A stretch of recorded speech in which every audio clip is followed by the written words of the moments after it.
कि जो जनता का रुख मैंने देखा उस पे मैं स्पष्ट कहता हूं कि योगी आते दिख नहीं रहे हैं और ना ही मोदी आते दिख रहे हैं। ना मोदी के प्रति किसी की सिंपैथी है, ना योगी के प्रति है। पब्लिक में तो यही है कि मोदी कारपोरेट का नौकर है, अदानी अंबानी का नौकर है और योगी जो है वो ढोंगी है। ये भारतीय जनता पार्टी है। चंद दिनों तक भले, और उस समय रविकांत जी भी उस बहस में साथ में ही थे, कि चंद दिनों तक भले ही ये विकास और दुनिया और ये बताएं, अंत में ये आके वहीं पे आके टिक जाएंगे। मंदिर की पौराणिकता खत्म हो गई।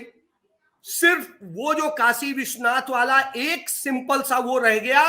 नंदी बाबा तोड़ दिए गए, डुंडी गणेश जी तोड़ दिए गए, वो माता वाला उधर का पूरा पोर्शन तोड़ दिया गया। तो आप बताइए, आप बचेगा क्या? आप क्या उसमें, आप उसे पर्यटन स्थल बनाने जा रहे हैं? जब 2014 के दिनों की बात है, नवनीत सहगल ने इसका पूरा प्लान तैयार किया था, तो उसमें पौराणिक मंदिरों को तोड़ने का कोई प्लान नहीं था। उन दिनों अखिलेश सरकार के दौरान इस मंदिर को के सौंदर्यीकरण और पूरे उसको विस्तारीकरण की योजना उनकी सरकार ने तैयार की थी। बनारस में स्थिति ये थी, कहीं भैया जौनी रोड पे मोदी जी निकलत हैं, वह रोड है बस। तो आप ये समझ लो, ओखे अलावा तो सबकी नाश मरी पड़ी है। तो आप ये समझ लीजिए कि वो हालत है। वहां पर जब जाते हैं, आप गांव में जाते हैं, दूसरी जगह जाते हैं, तो कुर्मी बिरादरी के लोग कहते हैं भैया गाय बर्बाद कर दी है खेतन का, हम खइबे का योगी जी और मोदी जी कहीं हम लेके चटिबे या मंदिर का लेके चटिबे। अजय जी, जो हरजिंदर सिंह ने कहा कि पार्टी नजरअंदाज नहीं कर सकती और राष्ट्रीय कार्य समिति की बैठक के तुरंत बाद फिर वो जिन्ना और कैराना और फिर शमशान, उन्हीं मुद्दों पर बात करना, ये संकेत दे रहा है कि बीजेपी समझ गई है कि डेवलपमेंट के मुद्दे पे बात नहीं हो पाएगी, क्योंकि पिछड़ी जातियों में बगावत जैसी स्थिति हो रही है। लगातार नेता छोड़ रहे हैं पिछड़ी जाति के लोग अलग अलग पार्टियों को। क्या लगता है आपको अजय जी, इस पूरे संदर्भ में योगी जी की भूमिका को लेकर? देखिए संजय जी, मैंने आपके चैनल पे पहले भी कहा था और अभी भी वही बात कह रहा हूं। यही बात मैंने पहले कही थी कि ये भारतीय जनता पार्टी है। चंद दिनों तक भले, और उस समय रविकांत जी भी उस बहस में साथ में ही थे, कि चंद दिनों तक भले ही ये विकास और दुनिया और ये बताएं, अंत में ये आके वहीं पे आके टिक जाएंगे। और वही सांप्रदायिकता, वही इनका, क्योंकि इनके पास कुछ है नहीं बताने के लिए। मैं पिछले 10 दिन लगातार मैंने उत्तर प्रदेश के तमाम सारे पश्चिम से लेकर के पूरब तक, पूरब से लेके मध्य तक, मध्य से लेके ब्रज तक सारा पूरा विजिट किया है। एक एक मतलब जिसे कहेंगे माइक्रो लेवल तक मैंने जाकर के चीजें देखी हैं। इस दौरान हेमंत जी के पास भी गया था, उनसे भी मुलाकात हुई थी, आपसे भी मुलाकात हुई है। तो तमाम सारी चीजें हैं और तमाम सारे लोगों से डिस्कशन हुआ, बहुत सारी चीजें सामने हैं। तो इन सब चीजों से बिल्कुल एक चीज स्पष्ट है। मैं एक चीज ये कहता हूं, आपके मंच पे कहता हूं, कि जो जनता का रुख मैंने देखा उस पे मैं स्पष्ट कहता हूं कि योगी आते दिख नहीं रहे हैं और ना ही मोदी आते दिख रहे हैं। ना मोदी के प्रति किसी की सिंपैथी है, ना योगी के प्रति है। पब्लिक में तो यही है कि मोदी कारपोरेट का नौकर है, अदानी अंबानी का नौकर है और योगी जो है वो ढोंगी है। तो आप ये समझ लीजिए कि योगी का जो ढोंग चल रहा है, उस ढोंग से कुछ होने वाला नहीं है। विकास विकास के ये जो दावे हैं, तमाम सारे विज्ञापन हैं, ये सब सिर्फ ढकोसले हैं। क्योंकि वास्तव में आप अपनी रीढ़ की हड्डी तोड़वा लें, यदि लंबा सफर करेंगे आप गाड़ी से, कहां पर आपकी गाड़ी में कौन ठोक देगा पता नहीं है। ऐसी ट्रैफिक व्यवस्था है उत्तर प्रदेश में।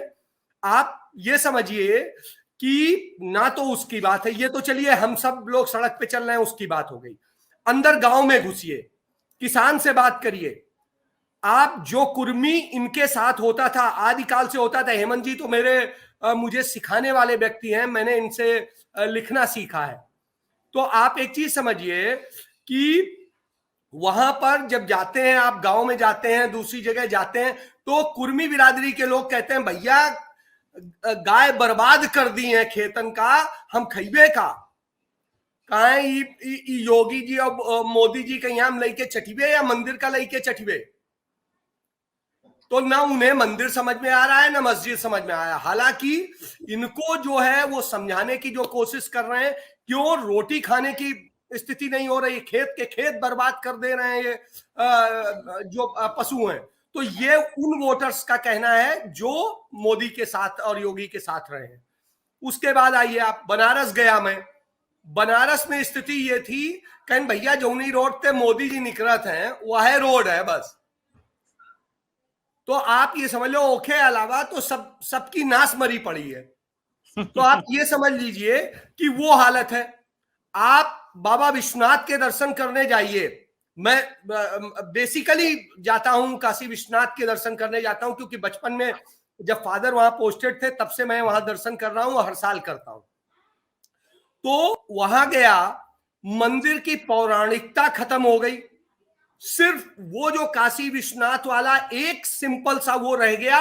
नंदी बाबा तोड़ दिए गए, डुंडी गणेश जी तोड़ दिए गए, वो माता वाला उधर का पूरा पोर्शन तोड़ दिया गया। तो आप बताइए, आप बचेगा क्या? आप क्या उसमें, आप उसे पर्यटन स्थल बनाने जा रहे हैं? आप उसको क्या करने? और वो साबित हो गया, जो विदेशी कंपनी को उन्होंने दिया है जिस तरह से ठेका, कि हाँ आप पर्यटन स्थल बनाने जा रहे हैं, आपको बाबा से कोई प्रेम नहीं है। तो कुल मिलाकर के ये स्थिति है। और मुझे आज भी याद आता है जब 2014 के दिनों की बात है, नवनीत सहगल ने इसका पूरा प्लान तैयार किया था, तो उसमें पौराणिक मंदिरों को तोड़ने का कोई प्लान नहीं था। उन दिनों अखिलेश सरकार के दौरान इस मंदिर को के सौंदर्यीकरण और पूरे उसको विस्तारीकरण की योजना उनकी सरकार ने तैयार की थी, नवनीत सहगल ने तैयार की थी अखिलेश यादव के उस पर। और वो धर्मदा के उस समय सचिव या प्रमुख सचिव थे, जो भी थे, हेमंत भैया ज्यादा अच्छा बताएंगे। तो आप ये समझ लीजिए कि उस स्थिति में मुझे याद है कि उसमें था कि हर पौराणिक उसको बचा करके और किस तरह से उसे संरक्षित किया जाएगा। और इन्होंने तो उसे विदेशी मंदिर बनाने के काम शुरू कर दिया है। तो साहब मुझे पता ही नहीं चला, जब मैं बाबा विश्वनाथ के सामने पहुंचा तो मुझे पता चला अच्छा बाबा के मंदिर में आ गए हम। मतलब आप ये समझिए मैं भूल गया कि बाबा के मंदिर में हूं। तो वो स्थिति जहां मैं 84 से जाता हूं, मेरा फादर 84 में वहां पोस्टेड थे, और उस समय से लेके आज तक, मतलब मैं जब 10 साल का होता था तब से जा रहा हूं, आप ये समझिए। तो आज की स्थिति में जब देखता हूं तो मतलब मेरी, आप सोचिए पीड़ा, आप समझ सकते हैं। नहीं, आप रविकांत, अजय जी मुझे पता है पूरे उत्तर प्रदेश का भ्रमण करके गए हैं, तो आपने सीन देखा है।